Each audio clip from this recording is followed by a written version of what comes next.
देख रहे हैं कि आज ग्लोबल संकेत जो है भारतीय बाजारों के लिए कुछ खास अच्छे नजर नहीं आ रहे हैं। आज एशियन मार्केट्स में भी देखें तो शुरुआत जो है वो कमजोरी के साथ देखने को मिले, क्योंकि कल यूएस के मार्केट्स में हमने देखा कमजोरी के साथ जो कारोबार की समाप्ति है वो देखने को मिली है। तो आज देखना होगा भारतीय बाजारों में किस तरह की शुरुआत होती है, और खासतौर पे कल जिस तरह के हमने लो लेवल से रिकवरी देखी परसों की गिरावट के बाद, क्या आज मार्केट उन लेवल्स को सस्टेन कर पाता है नहीं कर पाता है, ये देखना बहुत इंपॉर्टेंट होगा। क्योंकि कल भी एफआईएस की ओर से हमने देखा 1400 1500 करोड़ रुपए के आसपास की जो बिकवाली का नंबर है वही इनफैक्ट देखने को मिला है। अगर हम ओवरऑल देखें तो एफआईएस की ओर से अब तक जनवरी के महीने में कैश सेगमेंट में देखें तो 10,000 करोड़ रुपए से ज्यादा की बिकवाली हो चुकी है। 3 जनवरी और 6 जनवरी का नंबर अगर हम देखें तो उसके मुकाबले कल यानी कि 7 जनवरी का नंबर आपको छोटा नजर आएगा, क्योंकि 4,227 करोड़ रुपए 3 जनवरी का नंबर था। 6 जनवरी को 2,575 करोड़ की बिकवाली थी। कल का नंबर 1,500 करोड़ रुपए से नीचे का है। तो रफ्तार कम हुई है, लेकिन बिकवाली का जो ट्रेंड है वो अभी भी मेंटेन है। 10,000 करोड़ रुपए से ज्यादा की बिकवाली ऑलरेडी आप देखेंगे तो हो चुकी है एफआईएस की ओर से। ये एक पेन पॉइंट है मार्केट के लिए, और उसके साथ साथ जो ग्लोबल संकेत है, खासतौर पे कच्चा तेल जिस तरह से मजबूत हुआ है, 3 महीने की ऊंचाई पर पहुंचा है, $77 के पार निकला है, उसका भी इम्पैक्ट आज नेगेटिव साइड पे बाजार में देखने को मिल सकता है। तो प्री ओपन में किस तरह के टेक्स आते हैं, बाजार में कैसे लेवल्स देखने को मिलते हैं, इस पर हम आपको जानकारी देंगे, और बाजार जब सेटल हो जाएंगे तो आपको ये भी बताएंगे कि फिर आपको किस तरह से मार्केट्स में पोजीशंस बना के चलनी चाहिए, या फिर कैसे आपको ट्रेड करना है, क्या इंपॉर्टेंट लेवल्स हैं। हमें अभी अरुण मंत्री जी हमारे साथ कार्यक्रम में जुड़े थे, वो तो कह ही रहे थे कि 23,600 निफ्टी पर ये बहुत इंपॉर्टेंट है इंटरडे के लिहाज से, और पोजिशनली 23,500 का लेवल है जिस पर आपको फोकस करना है। और बैंक निफ्टी के लिहाज से 49,900 का बेहद अहम सपोर्ट है। इस लेवल को आप ध्यान में रखिए। बैंक निफ्टी की जहां तक बात है, ये लेवल टूट गया फिर यहाँ पे गिरावट बढ़ती हुई नजर आ सकती है। तो 23,600 निफ्टी के लिए, 49,900 आज बैंक निफ्टी के लिए इंपॉर्टेंट लेवल्स हैं जहां पे आप फोकस करके चल सकते हैं। अभी थोड़ी देर में हमारे साथ कार्यक्रम में नीलेश जैन जी भी शामिल होंगे। उनसे भी जानेंगे कि किस तरह का एक्शन देखने को मिल सकता है, क्योंकि एफएनओ साइड में काफी एक्शन हमने कल के सेशन में एफआईएस की ओर से देखा है। तो एफआईएस का अगर हम डेटा देखें तो कल 18,000 करोड़ रुपए से ज्यादा के इंडेक्स ऑप्शंस में बिकवाली की गई है एफएनओ साइड में एफआईएस की ओर से। 35 करोड़ रुपए इंडेक्स फ्यूचर्स की बात करें, और स्टॉक फ्यूचर्स और स्टॉक ऑप्शंस दोनों में एफआईएस की ओर से खरीदारी की गई है। लेकिन नेट नेट देखें तो 14,685 करोड़ रुपए की बिकवाली उनकी ओर से देखने को मिली है। तो इस नंबर को हमें समझाने के लिए नीलेश जैन जी से बेहतर कौन हो सकता है। सेंट्रल ब्रोकिंग में है और डेरिवेटिव्स पे तो बहुत ही मजबूत पकड़ है, सालों का एक्सपीरियंस है उनका मार्केट्स में। तो उसी एक्सपीरियंस को, उस अनुभव को हम इस्तेमाल करने की, उसको बढ़ाने की कोशिश करते हैं। नीलेश सर, बहुत बहुत स्वागत है। वेरी गुड मॉर्निंग सर, आपका मनी लाइन पर बहुत स्वागत है। मॉर्निंग संदीप जी, धन्यवाद शो पर आमंत्रित करने के लिए। सर, मैं एफआईएस के जो एफएनओ के आंकड़े हैं वही डिस्कस कर रहा था। कल उन्होंने 14,685 करोड़ रुपए की नेट बिकवाली करी है, लेकिन इंडेक्स ऑप्शंस बेचे गए हैं और स्टॉक फ्यूचर स्टॉक ऑप्शंस दोनों में खरीदारी की गई है। अगर इन नंबर्स को सबसे पहले आप डिकोड कर सकें हमारे दर्शकों के लिए। बिल्कुल, देखिए पिछले कुछ एक दिनों से हमने देखा है कि FII long to short ratio अगर आप वहां पे नजर डालें तो वो एक्सट्रीमली ओवरसोल्ड जोन जो होता है 13% के आसपास वहां पहुंच चुका था। अब पिछले कुछ एक दिनों में वहां पे हमें थोड़ा पॉजिटिव डेवलपमेंट देखने को मिला है। जो FII long to short ratio है वो अब पहुंच चुका है 20% के आसपास। कल हमने 18% से 20% का मूव देखा। कहीं ना कहीं यहाँ पर जो हम एक मैनेजमेंट कहते हैं वो हमें देखने को मिल रहा है। कैश में नो डाउट हमें बिकवाली जरूर देखने को मिल रही है, बट कहीं ना कहीं फ्यूचर्स में, ऑप्शंस में वहां पे एफआईआई लॉन्ग पोजीशन बनाते हुए नजर आ रहे हैं। तो गोइंग फॉरवर्ड ओवरऑल ये इंडिकेट कर रहा है कि यहाँ पर एफआईआई की वापसी थोड़ी बहुत हमें देखने को मिल सकती है। ग्रेजुअल मूव हम कह सकते हैं कि एफआईआई की ओर से इंडियन इक्विटी मार्केट में हमें फ्लोज आते हुए नजर आ सकते हैं, तो एक पॉजिटिव साइन है। और हिस्टोरिकली हमने देखा है जब जब FII long to short ratio 15-18% की जोन में जाता है, वहां पर हमें एक बड़ी मूव निफ्टी इंडेक्स में देखने को मिलती है, जो हिस्टोरिकली 1000 पॉइंट प्लस की रेंज है। तो मेरे ख्याल से ये जो नंबर्स है इनको ज्यादा क्लोजली वॉच करने की जरूरत है यहाँ पर, और पॉजिटिव डेवलपमेंट अगर होते हैं तो एक पॉजिटिव साइन होगा। ठीक है, तो एफआईएस के जो वायदा बाजार के आंकड़े हैं वो तो पॉजिटिविटी इंडिकेट कर रहे हैं। भले ही कल कैश में उन्होंने करीब 1500 करोड़ रुपए के आसपास की बिकवाली करी, लेकिन इंडेक्स में अगर आप लॉन्ग टू शॉर्ट रेशियो देखें जो कि 18% था, वो हमें नीलेश सर बता रहे हैं कि बढ़कर 20% हो गया। तो ये एक पॉजिटिव फैक्टर है जो कि इंडियन मार्केट्स के फेवर में आज के लिए काम कर सकता है कि सेंटीमेंट जो है, इनफैक्ट एफएनओ में, वायदा बाजार में जो एफआईएस की पोजीशन है, वो तो यही इंडिकेट कर रही है कि मजबूती बाजार में देखने को मिल सकती है और आगे इंडेक्स में जो पोजीशंस है वो लॉन्ग साइड पर और बढ़ती हुई नजर आ सकती है, क्योंकि जो एक लो लेवल होता है, ओवरसोल्ड लेवल होता है, उन्हीं के आसपास ही हम जो एक्टिविटी है वो बनती हुई देख रहे हैं। सर, एफएनओ साइड की बात चली है तो टाटा स्टील से मैं शुरुआत करना चाहूंगा।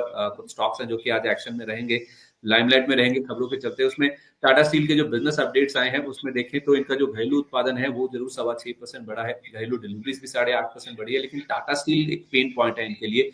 वहां पे उत्पादन जो है वो घटा है और उसके साथ साथ जो डिलीवरी वॉल्यूम्स है वहां पे भी 12.5% की कमी आई है। टाटा स्टील सर काफी लंबे समय से कमजोर है, 130 के आसपास, आपकी क्या राय होगी? हाँ देखिए, मेटल स्पेस में से no doubt Tata Steel has been one of the underperformer. इसके मुकाबले अगर आप दूसरे ग्रुप पे, दूसरे स्टॉक्स पर नजर डालें, जैसे कि JSPL, Jindal steel and power and JSW steel, तो वहां पे एक आउट परफॉर्मेंस हमने देखा है। बट ये एक पर्टिकुलर काउंटर है जिसने काफी निराश किया है। इससे पहले हमें ओवरऑल मेटल स्पेस का व्यू लेना होगा, क्योंकि मेटल इंडेक्स में भी हमने पिछले कुछ एक दिनों से गिरावट का दौर देखा है। तो स्ट्रक्चर इतना प्रॉमिसिंग नहीं है मेटल इंडेक्स का, थोड़ा पुल बैक जरूर आप देखने को मिल सकता है। निफ्टी मेटल इंडेक्स करंटली 8560 के आसपास ट्रेड हो रहा है। यहाँ से जो पुल बैक है वो 8800 तक देखने को मिल सकता है। बट मैं इंतजार करना चाहूंगा 8800 के ऊपर निकलने का। अगर 8800 के ऊपर निकलता है तभी यहाँ पे मेटल इंडेक्स की ओर व्यू रखना चाहिए। बट फिलहाल के लिए तो pull back might get sold into, तो पुल बैक टाटा स्टील में भी देखने को मिल सकता है। बट ओवरऑल जो टारगेट है टाटा स्टील के वो लोअर साइड में निकल के आ रहे हैं 128 से 125 के। तो एक ग्रेजुअल डिक्लाइन हमें फिर से देखने को मिल सकती है। पुल बैक को यूज करना चाहिए एज ए सेलिंग अपॉर्चुनिटी। और फिलहाल के लिए मेटल हमारी ओर से अवॉइड है। कुछ चुनिंदा स्टॉक्स है मेटल स्पेस में यहाँ पे हमारा ध्यान पॉजिटिव साइड में, बट ब्रॉडर स्ट्रक्चर वीक है। ब्रॉडर स्ट्रक्चर वीक है, मेटल सेक्टर को फिलहाल अवॉइड करने की राय है। और टाटा स्टील में अगर कोई उछाल आता है तो इसमें जो पुल बैक आता है तो उसको आप बिकवाली करने की, बेचने तक की जो व्यूज है वो लेके चल सकते हैं। नीचे में 128 से 125 तक के जो लेवल्स है वो टाटा स्टील में देखने को मिल सकते हैं। सर, दूसरा दिग्गज है एसबीआई। यहाँ पे इन्होंने घोषणा की है कल शाम को कि बैंक के जो डीएमडी और जो ग्रुप चीफ रिस्क ऑफिसर हैं बलदेव प्रकाश जी, उनको अपॉइंट किया गया, तो उसका एक इम्पैक्ट आज स्टॉक पर आता है वो दिखेगा।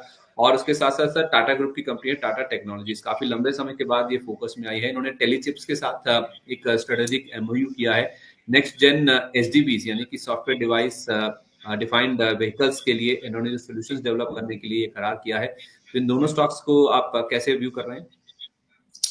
बिल्कुल देखिए, सबसे पहले पीएसयू बैंक्स अगर इस स्पेस में देखें तो State Bank of India no doubt as a positional buy के लिहाज से ध्यान पे रख के चल सकते हैं, क्योंकि शॉर्ट टर्म स्ट्रक्चर तो ओवरऑल पीएसयू बैंक्स का थोड़ा सा वीक साइड में ही है। लगातार हम वीकनेस यहाँ पर देख रहे हैं। हो सकता है थोड़ी और गिरावट स्टेट बैंक ऑफ इंडिया में हमें यहाँ से देखने को मिले, बट पोजिशनल लिहाज से गोइंग फॉरवर्ड यहाँ से एक रिबाउंड हमें देखने को मिल सकता है। एक अच्छा खासा पोर्टफोलियो स्टॉक जिसे हम कहते हैं क्वालिटी स्टॉक्स जो अवेलेबल है करेक्टेड प्राइस पे, इसे ऐड करने की सलाह होगी गिरावट पर। और बाय अप टू 760 755। और सपोर्ट जो है इसका मेजर सपोर्ट है वो लगभग 730 के आसपास का है। तो 730 के स्टॉप लॉस से पोजिशनल नजरिया रख के इस पर्टिकुलर काउंटर को अपने पोर्टफोलियो में ऐड करके चल सकते हैं।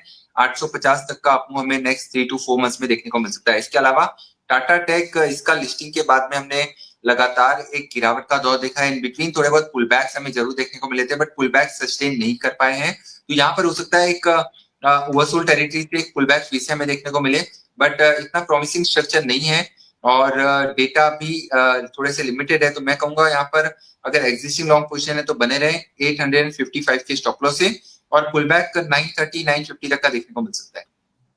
ठीक है, पुल बैक 930 950 तक का देखने को मिल सकता है जहां तक टाटा टेक्नोलॉजीज की बात है। इसके अलावा सर दो रियल एस्टेट सेक्टर की कंपनियां हैं जिसमें सिग्नेचर ग्लोबल है। इनके बिजनेस अपडेट्स आप देखें तो बहुत ही सॉलिड है। 120% की प्री सेल्स बढ़कर आई है और कलेक्शन भी 40% बढ़ा है। इन्होंने अपना नया सीएफओ भी नियुक्त किया है जो कि कल से ही इनफैक्ट उन्होंने अपना पदभार संभाल भी लिया है।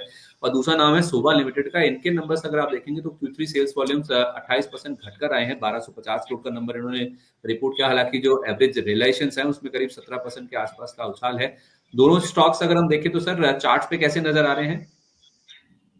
देखिए शोभा, ये एक पर्टिकुलर स्टॉक लगातार वीकनेस दिखा रहा है, अपने सारे ही short term and long term moving averages के नीचे काउंटर ट्रेड हो रहा है, तो स्ट्रक्चर थोड़ा सा वीक है।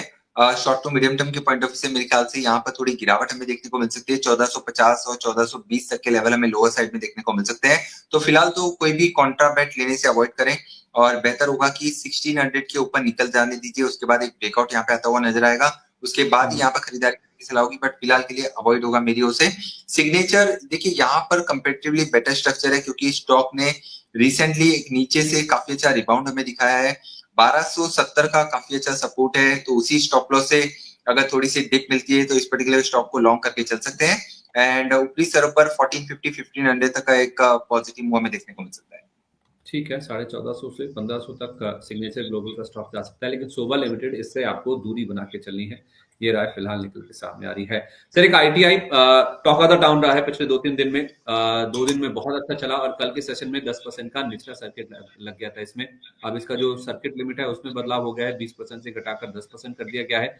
क्या राय होगी सर आईटीआई के स्टॉक को लेकर? कल जिस तरह का मूव हमने नीचे की ओर बनता हुआ देखा।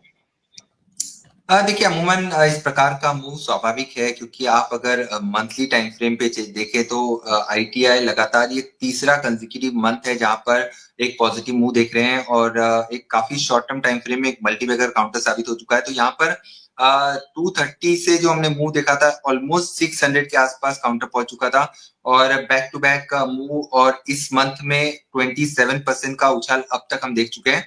तो ये जो कल का एक लोअर सर्किट लगा है, मेरे ख्याल से एक फॉलोअप मूव लोअर साइड में फिर से देखने को मिल सकता है, क्योंकि एक्सट्रीम वॉलेटिलिटी है। तो इस प्रकार के काउंटर को सबसे पहले तो इन स्तरों पर अवॉइड करने की सलाह होगी, कोई भी ट्रेड ना ले, क्योंकि जिस स्पीड से काउंटर ऊपरी स्तरों पर मुंह करता हुआ नजर आया था, उसी प्रकार से यहाँ पर गिरावट भी हमें देखने को मिल सकती है। तो फर्स्ट ऑफ ऑल यहाँ पे लेवल्स की बात करें, 425 का सपोर्ट है एंड 550 का रेजिस्टेंस है, तो एक ब्रॉडर रेंज पकड़ के चल सकते हैं। हमारी ओर से कोई खरीदारी की सलाह इन लेवलों पर नहीं होगी। ठीक है, 550 का रेजिस्टेंस है, लेकिन इस शेयर से फिलहाल दूर रहने की ही राय है, क्योंकि मूव बहुत वाइल्ड आ रहे हैं स्टॉक में, तो बेटर है कि इससे दूर रहें। ये आपके लिए अच्छा रह सकता है। कुछ दर्शकों के सवाल भी ले लेते हैं सर, जो हमारे साथ जुड़ रहे हैं। इनफैक्ट हमारे एक दर्शक हैं वसीम जैदी जी, वो कह रहे हैं गुड मॉर्निंग सर, मैं कतर में हूँ, मेरे पास आइनॉक्स विंड के शेयर हैं 243 रुपए पर। तो सर कतर से जुड़ रहे हैं हमारे साथ, तो बहुत बहुत स्वागत है सर, अगर आप हमें लाइव भी देख रहे हैं तो। सर दूसरा नाम इन्होंने बताया है पदमजी पेपर का, 191 इनका प्राइस है जहां पे इन्होंने लिया है। नेटवर्क 18 भी इनके पास है, 77 रुपए के प्राइस पर इन्होंने लिया है। तो इस शेयर में क्या करें, please advise me sir. 3 stocks हैं इनके पास। बिल्कुल, देखिए सबसे पहले आइनॉक्स विंड, इस पर्टिकुलर स्टॉक का स्ट्रक्चर देखे तो कोई खासा परफॉर्मेंस यहाँ पर देखने को नहीं मिला है, और काफी समय से एक सीमित दायरे में ट्रेड करता हुआ नजर आ रहा है। 120 के मल्टीपल रेजिस्टेंस जोन है, और निचले स्तरों पर 50 से 55 के जोन में काफी अच्छा खासा सपोर्ट एरिया है। यहाँ से फिलहाल के लिए तो स्ट्रक्चर इंडिकेट कर रहा है कि थोड़ी गिरावट हमें शॉर्ट टर्म के लिहाज से देखने को मिल सकती है। हो सकता है ये स्टॉक यहाँ से 63 60 तक के लेवल निचले स्तर पर दिखा सकता है। तो बेहतर होगा कि माफ कीजिएगा, आइनॉक्स विंड इसकी बात कर रहा था, 173 के आसपास है, और थोड़ी सी गिरावट यहाँ पे 145 140 तक की हमें देखने को मिल सकती है। तो एक सीमित दायरे में ट्रेड हो रहा है, काउंटर 260 का रेजिस्टेंस है, 140 का सपोर्ट है, तो ये ब्रॉडर रेंज आइनॉक्स विंड की निकल के आ रही है। तो यहाँ पर अगर एग्जिस्टिंग लॉन्ग पोजिशन है, थोड़ा सा लंबा नजरिया रखें और बने रह सकते हैं। 140 का एक स्टॉप लॉस लगाएं, और गोइंग फॉरवर्ड जैसे ये काउंटर 190 का लेवल ब्रेक करेगा, हमें यहाँ पे 220 240 तक का मूव देखने को मिलेगा। तो आइनॉक्स विंड इस पर्टिकुलर स्टॉक में बने रहने की सलाह होगी विद स्टॉप लॉस बिलो 140। इसके अलावा दूसरा स्टॉक पतंजलि पेपर, बेहतरीन स्टॉक है। पेपर स्टॉक्स में वैसे ही इस पर्टिकुलर स्टॉक ने काफी अच्छा परफॉर्मेंस दिखाया है। हालांकि ऊपरी स्तरों से प्रॉफिट बुकिंग जरूर देखने को मिली है, बट मैं कहूंगा कि यहाँ पर बने रहें, 160 का स्टॉप लॉस लगाएं। फिर से यहाँ पर इस गिरावट के खत्म होने के बाद एक रिबाउंड हमें देखने को मिल सकता है, और ऊपरी स्तर पर 220 230 तक के लेवल देखने को मिल सकते हैं। तो ये एक पर्टिकुलर काउंटर यहाँ पर भी बने रहने की सलाह होगी। इसके अलावा नेटवर्क 18, ये एक पर्टिकुलर स्टॉक है जहां पर काफी लंबे समय से एक सीमित रेंज में कंटिन्यू मोमेंटम यहाँ पर मिसिंग है, और काउंटर काफी कंसोलिडेट कर रहा है। यहाँ पर गिरावट थोड़ी एक्सटेंड हो सकती है, 60 तक के लेवल लोअर साइड में देखने को मिल सकते हैं। तो यहाँ पर कोई भी पुल बैक मिलता है तो एग्जिट करने की सलाह होगी, क्योंकि काफी लंबे समय से इस पर्टिकुलर काउंटर ने अंडर परफॉर्मेंस दिखाया है। तो पुल बैक अगर 80 85 का देखने को मिलता है तो एग्जिट कर जाएं, और बेहतर विकल्प में स्विच कर ले अपनी पोजीशन। ठीक है, नेटवर्क 18 में नीचे में और भी नीचे के लेवल्स आ सकते हैं, तो आप कोई भी पुल बैक, कोई मजबूती मिलती है तो इससे आप एग्जिट करके चलें। इस बीच बाजार खुल चुके हैं। निफ्टी आप देखिए 2 पॉइंट आपको ऊपर नजर आएगा, 65 पॉइंट नीचे सेंसेक्स है और 112 पॉइंट नीचे आपको निफ्टी बैंक नजर आएगा। हालांकि निफ्टी और सेंसेक्स दोनों की हल्की पॉजिटिव शुरुआत हुई थी, लेकिन खुलते ही जिन लेवल्स पर बाजार खुला है वहां से हमने हायर लेवल से प्रॉफिट बुकिंग बनती हुई देखी। और अब आप देखिए तीनों indices, bank Nifty, Sensex Nifty, ये तीनों इंडाइसेस अब लाल निशान में कारोबार कर रहे हैं। निफ्टी में मामूली कमजोरी है, महज 1 पॉइंट से भी कम की 23,760 का लेवल है, लेकिन 78 पॉइंट नीचे आपको सेंसेक्स नजर आएगा, 78,121 का लेवल है, और 100 पॉइंट नीचे निफ्टी बैंक है, 50,100 का लेवल है। उससे आंख मिचोली करता हुआ फिलहाल आपको निफ्टी बैंक नजर आएगा। आधा परसेंट की कमजोरी आपको निफ्टी आईटी इंडेक्स में, यानी कि आईटी स्टॉक्स में आज नजर आएगी। कल के अगर आप देखेंगे तो कमजोर कड़ी निफ्टी आईटी ही था। आईटी स्टॉक्स 5 में से 4 स्टॉक ऐसे थे निफ्टी के जो कि टॉप लूजर्स में शामिल थे। उसमें दिग्गज टीसीएस जैसे नाम, एसिड टेक जैसे नाम, टेक महिंद्रा जैसे जो नाम है वो शामिल थे। तो आज भी आप देखेंगे तो कमजोरी, जिस तरह से हमने कल यूएस के मार्केट्स में गिरावट देखी, उसका इम्पैक्ट आज हमने आईटी स्टॉक्स पे फिर से बनता हुआ दिखा है। ओला इलेक्ट्रिक खराब खबर है, एडमिनिस्ट्रेटिव वार्निंग मिली है, ये स्टॉक आज 3% के आसपास की गिरावट दिखा रहा है। कल भी कमजोर था, आज भी यहाँ पे कमजोरी के साथ ही शुरुआत देखने को मिली है। कुछ और एक्टिव स्टॉक्स की बात करें तो आज रेलवे पैक बहुत शांत आपको नजर आएगा, कोई खास मूवमेंट यहाँ पे नहीं देखने को मिल रहा। अदानी ग्रुप में भी 11 में से 9 शेयर ऐसे हैं जो कि लाल निशान में, लेकिन 1% से ज्यादा कोई भी स्टॉक आपको नीचे नहीं नजर आएगा। तो बहुत शांत अदानी ग्रुप में भी जो शुरुआत है वो आज के सेशन में देखने को मिली है। Flat to negative PSU banks भी खुलते हुए दिखे हैं। डिफेंस स्पेस में कल पारस डिफेंस में 10% का ऊपरी सर्किट लगा था, इनको एक लाइसेंस मिला था, उस वजह से 10% ऊपर था। आज भी 2.5% का आपको भी स्टॉक में देखने को मिल रहा है। 1% की तेजी आप देखेंगे तो आपको फिलहाल 1% की गिरावट बीईएमएल के शेयर में फिलहाल आपको नजर आएगी। कुछ रिसेंट आईपीओस की बात करें तो वन मोबिक्विक, जिसके कल नंबर्स आए थे, इन्होंने कुछ टाइपोग्राफिकल एरर की भी बात की है। 8% मजबूत था कल, आधे परसेंट के आसपास ही गेंस के साथ यहाँ पे भी शुरुआत देखने को मिली है। और कल की जबरदस्त मूव्स के बाद आज विशाल मेगावाट में करीब 2% के आसपास ही कमजोरी के साथ कारोबार की शुरुआत देखने को मिली है। इसके अलावा सुजलॉन में भी 1-1.25% के आसपास की गिरावट है। तो नेट नेट देखा जाए तो कि बहुत शांत कारोबार फिलहाल मार्केट्स में देखने को मिला है। ना ही इंडाइसिस में कोई बहुत ज्यादा गिरावट या तेजी है, और ना ही कोई बहुत बड़ा ऐसा कोई स्टॉक स्पेसिफिक एक्शन है जो कि फिलहाल आज के लिए देखने को मिल रहा है। किर्लोस्कर ब्रदर्स कल एक काफी अच्छा मूव देखने को मिला था, उसके बाद 3% के आसपास की कमजोरी है। एजिस लॉजिस्टिक्स कल की अपनी जो तेजी है वो मूव को आगे और बढ़ाता हुआ नजर आ रहा है। पीटीसी इंडस्ट्रीज कल की तेजी के बाद आज मुनाफा वसूली हावी हो रही है।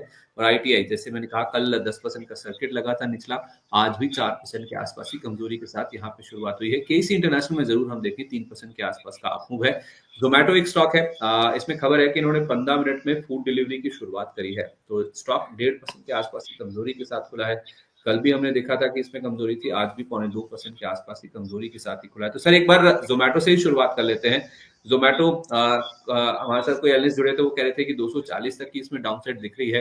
तो भले कोई भी खबर आए, कैसी भी खबर आए, स्टॉक अपनी ही चाल चल रहा है, नेगेटिव ही चल रहा है। 305 के आसपास का हाई लगाने के बाद ये 250 का लेवल भी तोड़ चुका है। और कितनी डाउनसाइड बची है सर इसमें? देखिए बिल्कुल ठीक कहा आपने। 240 का जो लेवल है वो काफी क्रूशियल लेवल है, जहां पे एक डबल टॉप पैटर्न जिसे हम कहते हैं वो देखने को मिल रहा है। तो 240 के लेवल एक बार फिर से रिविजिट होते हुए नजर आएंगे। अगर 240 के लेवल ब्रीच हो जाते हैं तो एक स्ट्रक्चरल ब्रेकडाउन जिसे हम कहते हैं वो यहाँ पे देखने को मिलेगा। तो यहाँ पर एक वेट एंड वॉच की स्ट्रेटेजी अपनानी चाहिए। 240 के आसपास आ जाए तो यहाँ पर एक बार कॉन्ट्राबेट लेके चल सकते हैं, बट फिलहाल के लिए अगर एग्जिस्टिंग लॉन्ग पोजीशन है तो बने रहे, 240 का स्टॉप लॉस लगाएं। फ्रेश खरीदारी करने के लिए थोड़ा सा इंतजार करें, एक कंफर्मेशन आ जाने दीजिए, कहीं रिवर्सल कैंडल अगर बनता है उसके बाद ही फ्रेश लॉन्ग बना के चल सकते हैं। बट ये तो हो गया शॉर्ट टर्म के हिसाब से व्यू।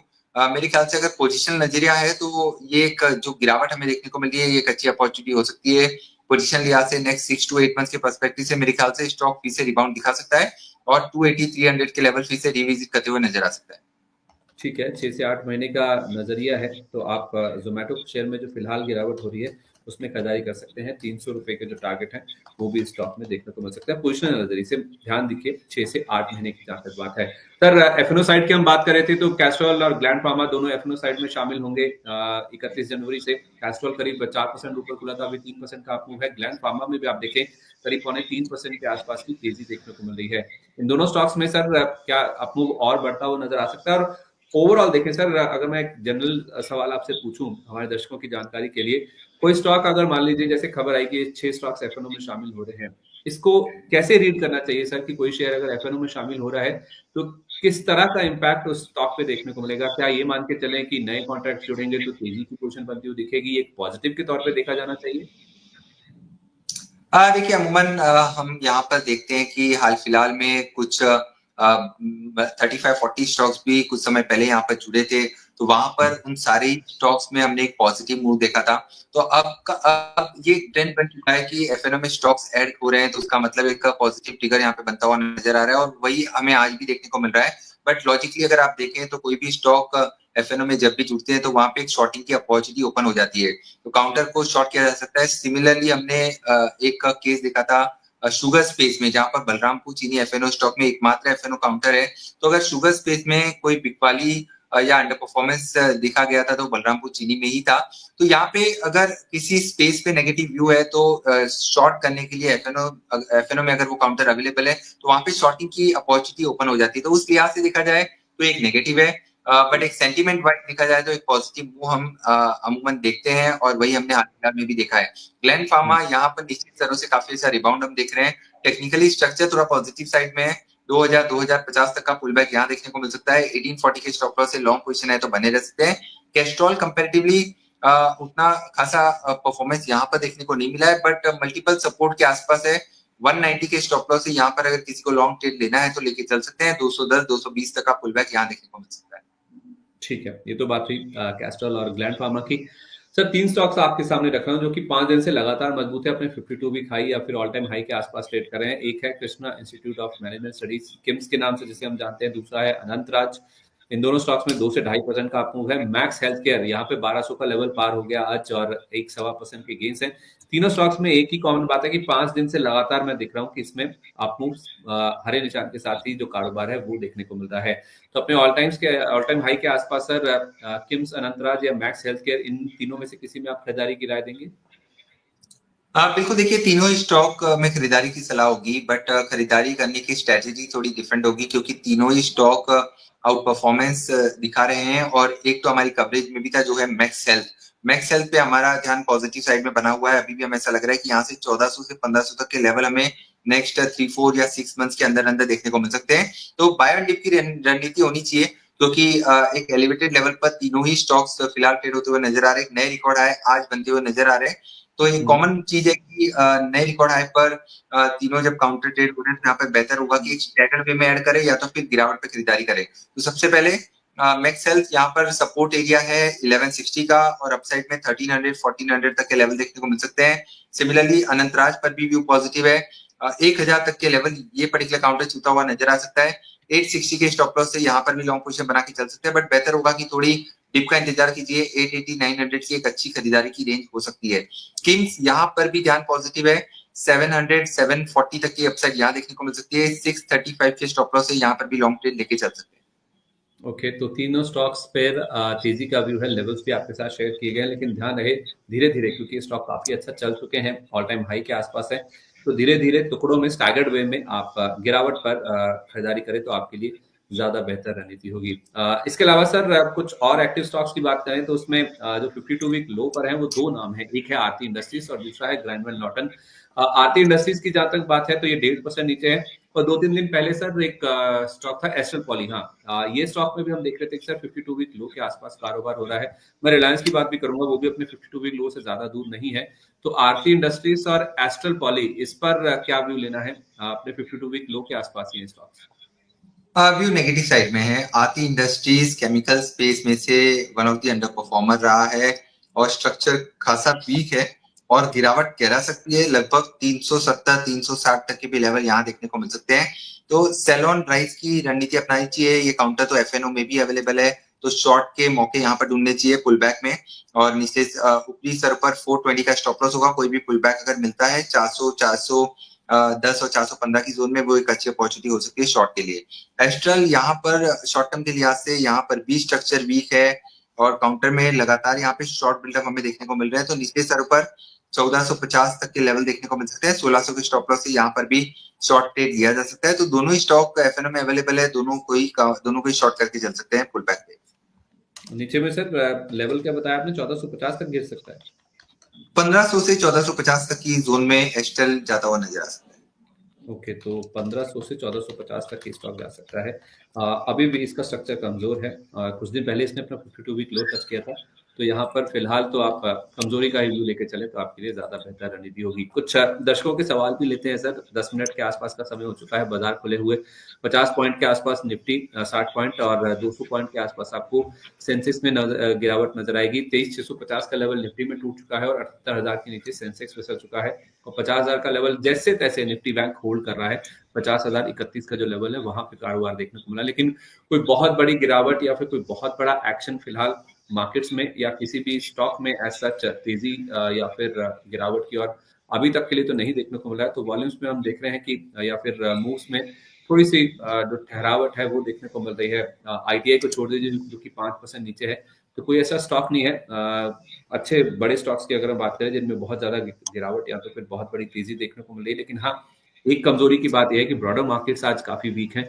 स्मॉल कैप इंडेक्स 0.1% और मिड कैप इंडेक्स में करीब 1% के आसपास की कमजोरी के साथ फिलहाल कारोबार जो है वो देखने को मिल रहा है। क्रूड चल रहा है सर, उसका जो इम्पैक्ट है वो ओएनजीसी पे कल भी पॉजिटिव साइड पे दिख रहा था, 3% का मूव था। आज भी जो शुरुआत हुई ओएनजीसी में 2% के आसपास की तेजी के साथ हुई है। एक बार ओएनजीसी और क्रूड से रिलेटेड जो प्लेस है उस पर अपनी राय दे दीजिए, फिर मैं दर्शकों के कुछ सवाल आपके सामने रखूंगा।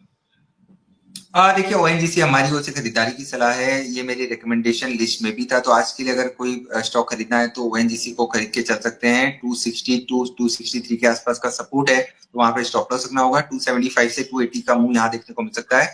और ओएमसी स्टॉक्स का अगर हम स्ट्रक्चर देखें तो काफी खासा वीक नजर आ रहा है। ONGC no doubt has been one of the outperformer, but OMC space as a whole आप बीपीसीएल देख लीजिए, लगातार तीसरे कंसेक्यूटिव सेशन यहाँ पे गिरावट है। आईओसी में भी आज गिरावट देखने को मिल रही है। तो ओवरऑल ब्रेंट क्रूड सबसे पहले इस पर्टिकुलर कमोडिटी का व्यू अगर हम दे तो ब्रेंट क्रूड हमें यहाँ से 80 से 82 की ओर जाता हुआ नजर आ रहा है। फिलहाल 77.5 पर है, तो उसके चलते ओएमसी में और भी दबाव देखने को मिल सकता है। बेहतर होगा कि फिलहाल के लिए इस स्पेस को अवॉइड करके चल सकते हैं, क्योंकि ब्रेंट क्रूड पे थोड़ा सा ध्यान पॉजिटिव साइड में। ठीक है, तो ओएमसी यानी कि जो तेल मार्केटिंग कंपनियां हैं उन पर आप अपना व्यू अवॉइड कर रखें, यानी कि इनसे दूर रहिए क्योंकि कच्चा तेल ऊपर जा रहा है। लेकिन ओएनजीसी में इंटरडे के लिए भी खरीदारी करने की राय है। 262 रुपए का स्टॉप लॉस है, 275 280 तक ये इंटरडे में स्टॉक जा सकता है, तो यहाँ पे आप जरूर खरीदारी करके चलें। लेकिन क्रूड जिस तरह से ऊपर जा रहा है ओएमसी के लिए अच्छा नहीं है, तो इसको आप जरूर अवॉइड करके चल सकते हैं।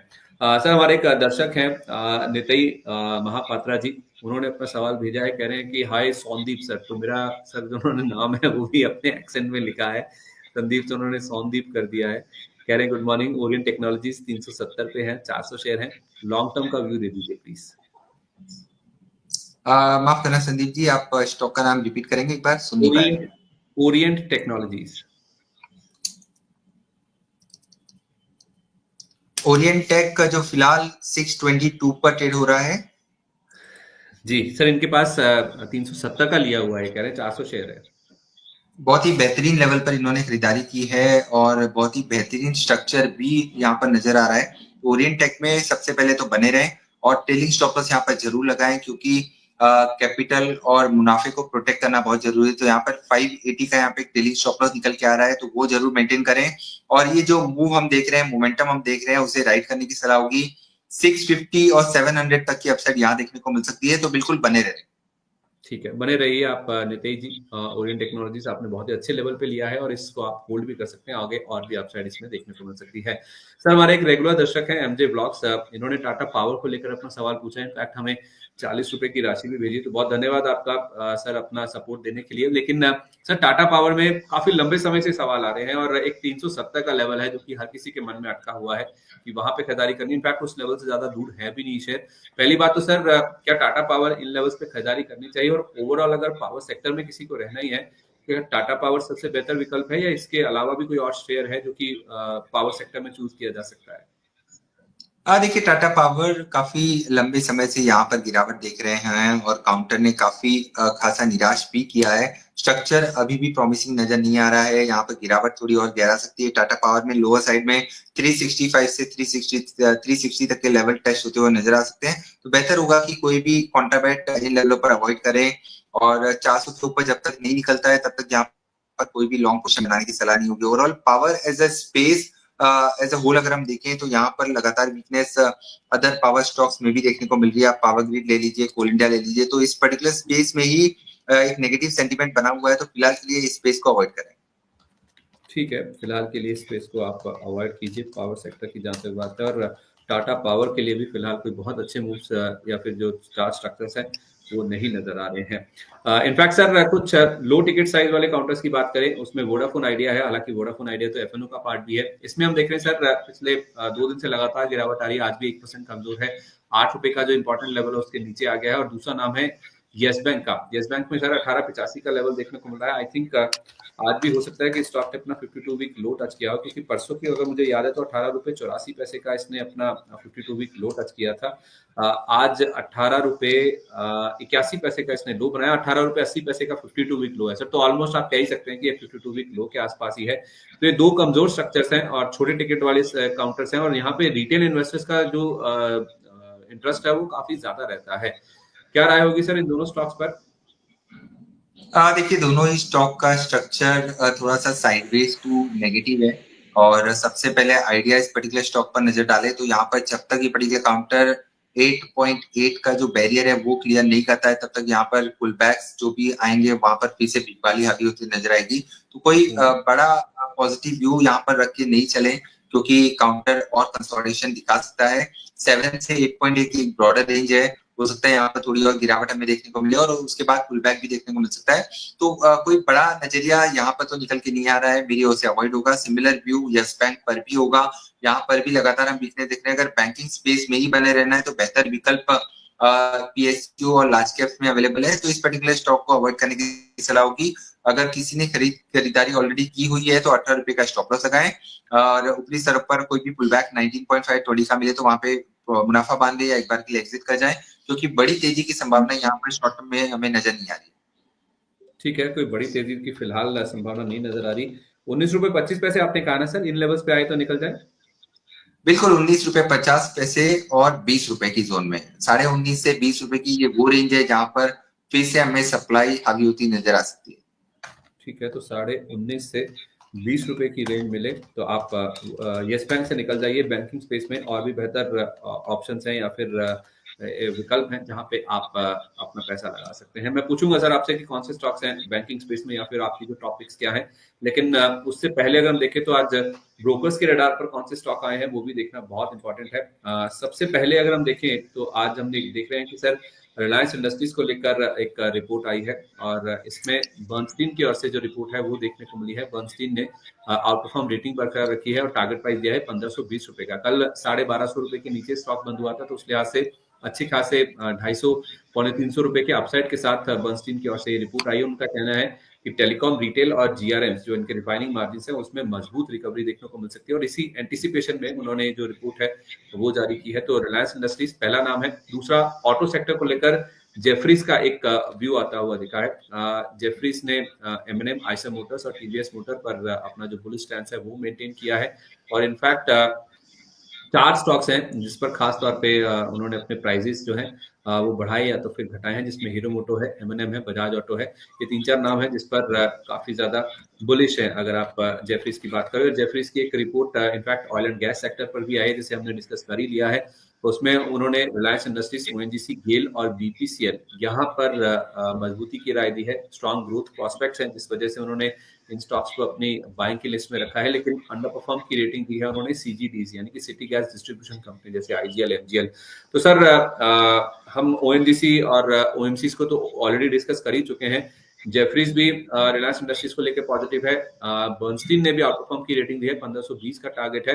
क्या करना चाहिए सर? ये स्टॉक ज्यादा दूर नहीं है अपने 52 वीक लो से। क्या लंबी अवधि या छोटी अवधि के लिए व्यू बनाया जा सकता है पॉजिटिव साइड का? देखिए, जो भी स्टॉक का आपने अभी जिक्र किया उस सभी स्टॉक्स की लिस्ट में से रिलायंस इंडस्ट्रीज इन लेवलों पर अट्रैक्टिव नजर आ रहा है। काफी अच्छी पेडिग्री और एक इंडेक्स वेट काउंटर है यहाँ पर। अच्छी बात यह है कि काउंटर काफी अच्छे करेक्टेड लेवल पर अवेलेबल है।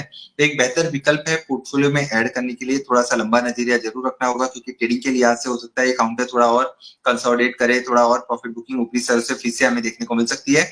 बट ये लेवल एक पोर्टफोलियो स्टॉक्स के लिए काफी अच्छे लेवल से रिलायंस इंडस्ट्रीज में यहाँ पर ग्रेजुअल अपमूव हमें 1350 तक का देखने को मिल सकता है। शॉर्ट टर्म के लिहाज से 1300 तक के भी लेवल यहाँ पर ये पर्टिकुलर काउंटर जनवरी सीरीज के लिहाज से टेस्ट होते हुए नजर आ सकते हैं। 1220 के स्टॉप लॉस से रिलायंस को लॉन्ग करने की सलाह होगी। इसके अलावा आईजीएल, एमजीएल, जो भी सिटी गैस डिस्ट्रीब्यूशन जिसका आपने जिक्र किया, वहां पर शॉर्ट टर्म के लिहाज से मेरे ख्याल से थोड़ी और गिरावट देखने को मिल सकती है।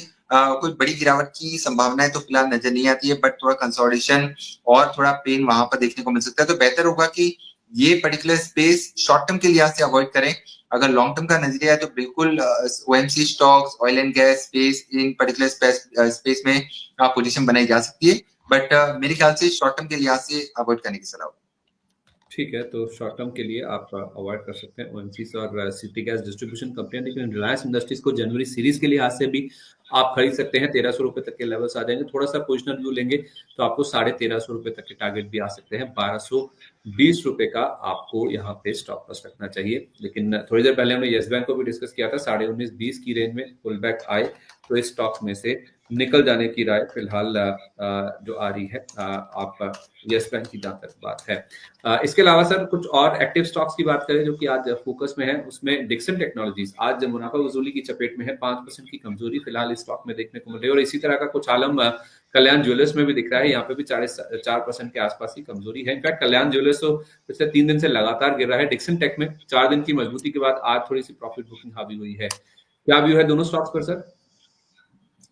देखिए, सबसे पहले कल्याण ज्वेलर्स यहाँ पर शॉर्ट टर्म के लिहाज से पेन देखने को मिल रहा है हमें, और ये थोड़ी और गिरावट गहरा सकती है। 660 के स्टॉप लॉस से अगर लॉन्ग पोजीशन है तो बने रहे और फ्रेश एंट्री अवॉइड करें, क्योंकि गिरावट थोड़ी यहाँ पर और बढ़ सकती है। तो फिलहाल के लिए इस पर्टिकुलर स्टॉक में अवॉइड करने की सलाह होगी। और यहाँ पे जिस हिसाब से एफएनओ में भी एक काउंटर आ चुका है, तो यहाँ पे एक्सट्रीम शॉर्ट बिल्डअप पोजीशन बनती हुई नजर आ रही है। 8% का हुआ इजाफा कल्याण ज्वेलर्स में हुआ है, तो यहाँ पे शॉर्ट बिल्डअप के चलते हो सकता है थोड़ा और पेन कंटिन्यू हो। डिक्सन, ये भी स्टॉक आज गिरावट जरूर दिखा रहा है, बट जो मेजर अंडरटोन है वो पॉजिटिव साइड में है। आज एक शॉर्ट बिल्डअप यहाँ पर होते हुए नजर आ रहे हैं। तो यहाँ पर सबसे पहले तो किसी फ्रेश एंट्री के लिहाज से अगर मैं ये देखूं तो 17,000 के आसपास आता है, तब वहां पे एक फ्रेश एंट्री की जा सकती है। ऑलरेडी लॉन्ग है तो भी बने रह सकते हैं। यहाँ पर 17,000 के नीचे का स्टॉप लॉस लगाना होगा। एक पुल बैक की संभावना नजर आती है, हालांकि आज एक 5% का डाउन टिक जरूर है, बट मेजर स्ट्रक्चर अगर हम देखें तो उतना नेगेटिव नहीं है, और स्टैगर्ड वे में इस पर्टिकुलर काउंटर को एज अ पोर्टफोलियो बेट लेके चल सकते हैं। ठीक है सर। एक्सिकॉम टेली सिस्टम्स इसको लिस्ट हुए बहुत ज्यादा समय तो नहीं हुआ है, पिछले साल की लिस्टिंग है ये। और ये स्टॉक मैं देख रहा हूँ सर 530 वाला आ चुका है 250 रुपए के आसपास। कल की अगर हम क्लोजिंग देखें तो वो 238 की थी। आज 5% का ऊपरी सर्किट लगा है। दरअसल एक खबर है जो कि स्टॉक को ड्राइव कर रही है। उन्होंने मुफिन ग्रीन इंफ्रा के साथ एक पार्टनरशिप की घोषणा की है। इंडिया में जो ईवी चार्जिंग इंफ्रास्ट्रक्चर है उसके एक्सपेंशन के लिए जो पार्टनरशिप है वो कंपनी की ओर से की गई है। तो इसका इम्पैक्ट आप किस तरह से देख रहे हैं सर स्टॉक के ऊपर? आज जो 5% का सर्किट लगा है ये और एक्सटेंड हो सकता है मूव?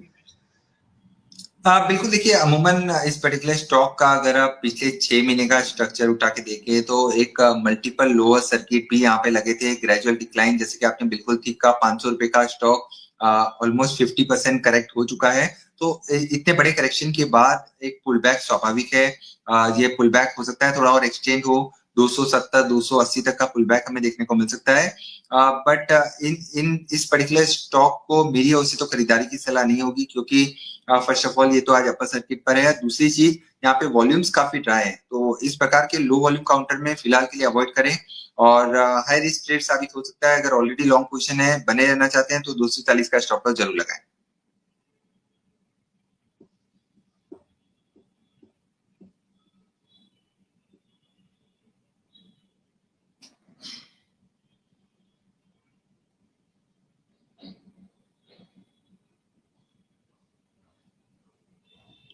संदीप जी, आपकी आवाज नहीं आ रही है।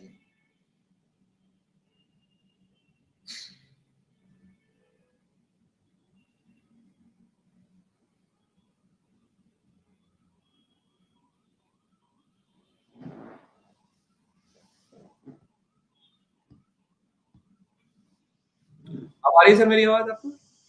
बिल्कुल, अब आ रही है आपकी आवाज।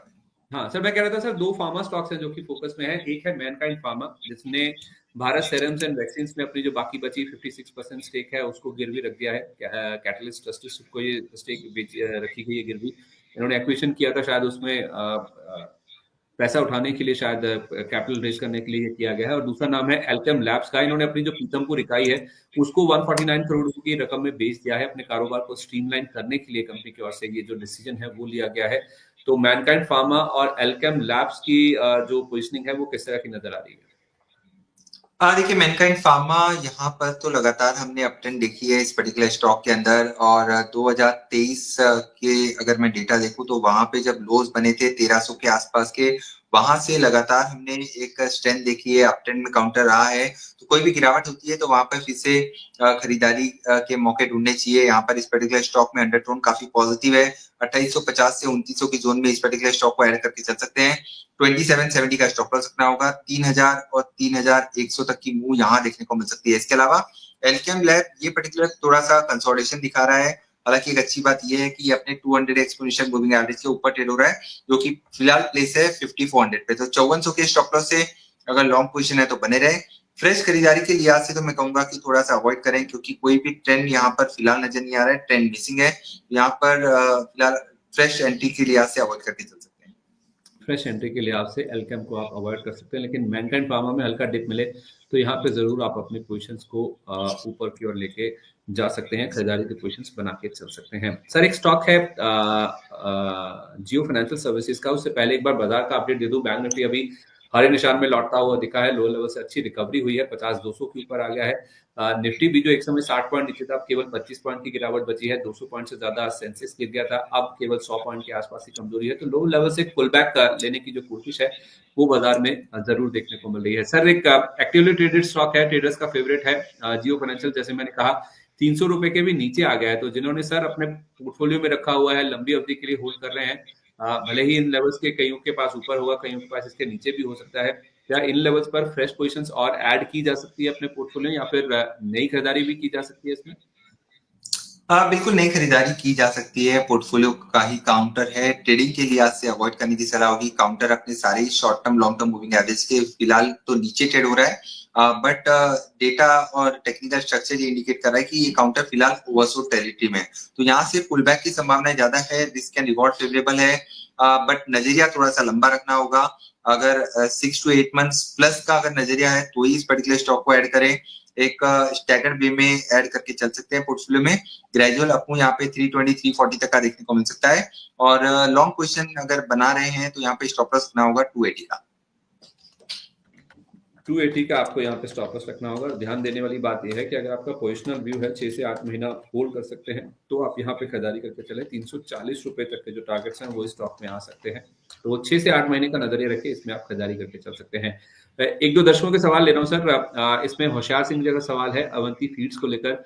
इनका परचेज है 693 रुपीज का। ये कह रहे हैं कि क्या करूँ, होल्ड करूँ या स्टॉक को सेल कर दूँ? देखिए होल्ड कर सकते हैं। 620 का एक स्टॉप लॉस यहाँ पर लगाएं, और पुल बैक अगर 680 700 की जोन में आता है तो वहां पर एक बार के लिए मुनाफा बांध सकते हैं।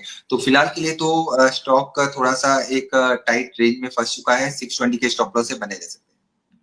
ठीक है, 620 के स्टॉप लॉस के साथ आप अवंती फीड्स के शेयर में बने रह सकते हैं। सर अगला जो सवाल है वो बहुत ही इंटरेस्टिंग है। इनफैक्ट मेरी भी क्यूरियोसिटी बन गई जब इन्होंने अपने सवाल पूछा है। हमारे दर्शक हैं महाकाल भट्टा जी। सर वो कह रहे हैं कि बहुत नमस्ते संदीप सर। सर आपको भी नमस्ते। एक बात पूछना था कि बहुत सारे लो पे स्टॉक्स लाइक कोल इंडिया नहीं चल रहे हैं, बल्कि हाई पीई वाले जो स्टॉक्स है, अच्छा ये पे नहीं बोल रहे, उन्होंने पीई लिखा था, तो लो पीई वाले स्टॉक्स जैसे कोल इंडिया नहीं चल रहे हैं, और हाई पी वाले जो स्टॉक्स हैं वो लॉस मेकिंग कंपनीज हैं, उनके शेयर चल रहे हैं। ऐसा क्यों है सर? ये थोड़ा डिस्पैरिटी को समझना चाह रहे हैं। बिल्कुल, देखिए काफी अच्छा सवाल आपने किया है। जो लो पी के स्टॉक हैं वहां पर हम फिलहाल कोल इंडिया इस पर्टिकुलर स्टॉक का अगर हम जिक्र करें तो एक अच्छी डिविडेंड यील्ड वाली कंपनी है, और यहाँ पर हम अमूमन एक ग्रेजुअल अप और ग्रेजुअल डिक्लाइन देखते हैं। तो अमूमन यहाँ पर स्पर्ट्स हमें देखने को नहीं मिलते हैं। तो इस प्रकार के काउंटर में आपको पेशेंटली होल्ड करके चलना होगा। हमने काफी अच्छा मूव पिछले साल देखा था, काउंटर ने काफी अच्छा परफॉर्मेंस दिखाया था। डिविडेंड यील्ड भी यहाँ पर अच्छी है। तो हाई डिविडेंड यील्ड और कंपेरेटिवली स्लो मूविंग काउंटर अमूमन लोगों को कम पसंद आता है, बट यहीं पर फोकस करके चलना चाहिए जहां पर आपको एक कंसिस्टेंट डिविडेंड की इनकम होती हो। और कुछ स्टॉक्स है जहां पर पी अमूमन हाई रहते हैं, वहां पर हम अमूमन स्पर्ट भी देखते हैं। वो एक मार्केट यूफोरिया है जहां पे मार्केट उसको प्रीमियम देके चलता है, और जहां पर मूव आते हैं, मोमेंटम होता है, वहां पर लोगों की अट्रैक्शन भी बढ़ती है। तो बेहतर और आइडियल स्ट्रेटेजी ये होनी चाहिए कि आपको एक अच्छी डिविडेंड यील्ड वाली कंपनी और एक ग्रेजुअल अपमूव वाली कंपनी पर निवेश करके चलना चाहिए। ठीक है, तो ग्रेजुअल अपमूव वाली कंपनी और उसके साथ साथ अच्छे डिविडेंड यील्ड वाली कंपनी पे आप फोकस कीजिए। कोल इंडिया उनमें से एक है। इसके अलावा सर हमारे एक दर्शक हैं नागराज एच जी, उनका सवाल ईपैक ड्यूरेबल को लेकर है। EPACK durable talk of the town रहा है सर, बहुत अच्छा मूव स्टॉक में देखने को मिला है। इन्होंने ले रखे हैं सर 495 के रेट पर ईपैक ड्यूरेबल के शेयर, और कह रहे हैं कि please advice when can I book profit and also advice on Swiggy entry price. Swiggy का एंट्री प्राइस क्या होना चाहिए और ईपैक ड्यूरेबल में कहाँ मुनाफा बुक कर सकते हैं, क्योंकि इनका काफी नीचे का लिया हुआ है सर 495 का। बिल्कुल, देखिए काफी अच्छे लेवल पर इन्होंने एंट्री की है, बट इस पर्टिकुलर स्टॉक की फितरत ये रही है कि ऊपरी सरों पर कई मरतबा यहाँ पर लोअर सर्किट भी लगे हैं, तो एक कॉशियस अप्रोच बिल्कुल रखने की सलाह होगी।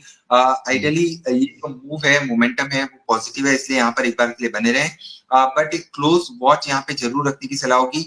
640 इमीडिएट बेसिस पे 640 के अगर ये नीचे फिसलता है तो अपनी लॉन्ग पोजीशन से एग्जिट कर जाए, मुनाफा बांध ले, और इस 640 के स्टॉप लॉस से एक बार के लिए बने रह सकते हैं, क्योंकि ये जो मोमेंटम है वो यहाँ से कैरी फॉरवर्ड हो सकता है स्टॉक 680 700 तक का मुंह दिखा दे। तो यहाँ पर अपने कैपिटल को प्रोटेक्ट करने के लिए, अपने मुनाफे को प्रोटेक्ट करने के लिए डेली स्टॉप लॉस आप अपने कन्वीनियंस के हिसाब से जरूर मेंटेन करके चले। उसके अलावा स्विगी, देखिए ये तो हाल फिलहाल की लिस्टिंग है, डेटा लिमिटेड है, बट जो भी डेटा अवेलेबल है वो थोड़े से नेगेटिव साइड में हमें बनते हुए नजर आ रहे हैं। गिरावट थोड़ी और गहरा सकती है, 480 470 तक के लेवल देखने को मिल सकते हैं, तो यहाँ पर तो कोई भी खरीदारी की सलाह मेरी ओर से नहीं होगी। ठीक है, तो स्विगी का शेयर 480 470 तक का फिसल सकता है। यहाँ पे फ्रेश खरीदारी की राय नहीं होगी।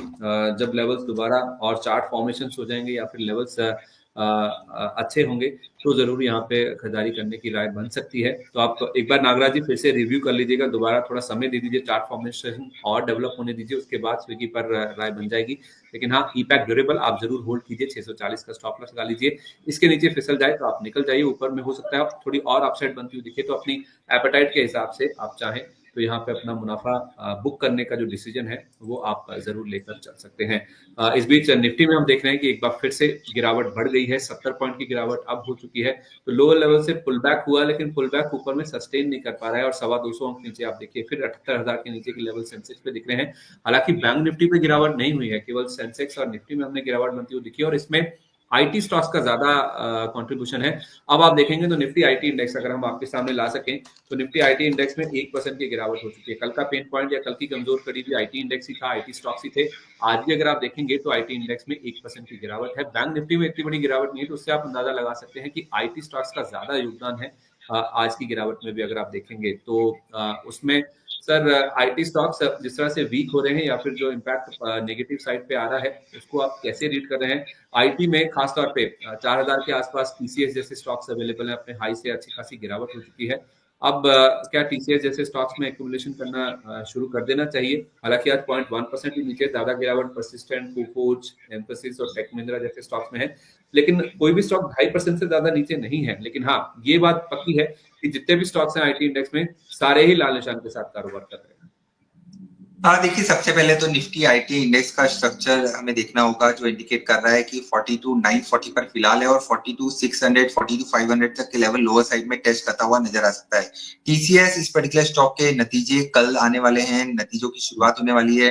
TCS being the first IT stocks heavyweight which will come out with numbers, तो उसके नंबर्स के बाद ही हमें यहाँ पर कोई भी ट्रेंड सेट होता हुआ नजर आएगा। फिलहाल के लिए तो कोई भी इंडिकेशन एंड क्लियरिटी यहाँ पर नहीं है, तो इसलिए अवॉइड करें। एंड कल नंबर आ जाने के बाद में थोड़ी बेटर क्लियरिटी के बाद हम यहाँ पे फिर से रिविजिट करके रिव्यू कर सकते हैं। ठीक है, और बाकी कोई और स्टॉक जो आपके रडार पर है आईटी स्पेस से सर? हाँ, देखिए आईटी स्पेस में से एचसीएल टेक ये पर्टिकुलर स्टॉक का काफी अच्छी फॉल हमने यहाँ पर देख ली है। 1880 के आसपास अगर ये आता है तो और अट्रैक्टिव हो जाएगा। 1855 के स्टॉप लॉस है, उसके बाद इस पर्टिकुलर काउंटर को ऐड करके चल सकते हैं। ऊपरी सर पर 1960 1980 तक के लेवल यहाँ पे हमें फिर से आते हुए नजर आएंगे। उसके अलावा सारे ही mid cap and small cap आईटीज में हमें आज क्रैक देखने को मिल रहा है, तो बेहतर होगा। इसलिए मैं कह रहा था कि थोड़ी सी गिरावट और आ जाने दीजिए, थोड़ी सी क्लैरिटी आ जाने दीजिए, उसके बाद यहाँ पर एक फ्रेश व्यू लेके चल सकते हैं।